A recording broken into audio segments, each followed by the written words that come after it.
Galera, agora vamos procurar os ossos do dinossauro. Mãe vai botar seu colete, porque vai começar a escavação agora. A Heloísa já tá se preparando. Heloísa já começou, eu acho que eu vou também, hein, gente? Galera, só pode criança, então eu vou ter que ficar aqui só observando, né? Ver se a Heloísa acha algum. Bora, Heloísa, procura esse osso, mulher. Vai, José Vitor, procura aí. Se tu achar, tu vai ganhar. Não, assim não. Devagar. Tu achou alguma coisa aí, foi? Tu vai achar a dentadura do teu pai aí.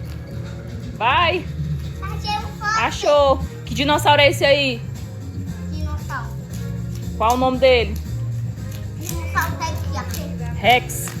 Achou, Vitor? Achou, gente. Achou o crânio. Eita, deu certo. Meu Deus do céu. E eu só tenho que ficar olhando, né, gente? Se fosse eu, já tinha destruído tudo. Aí tinha pego o dinossauro e saído correndo.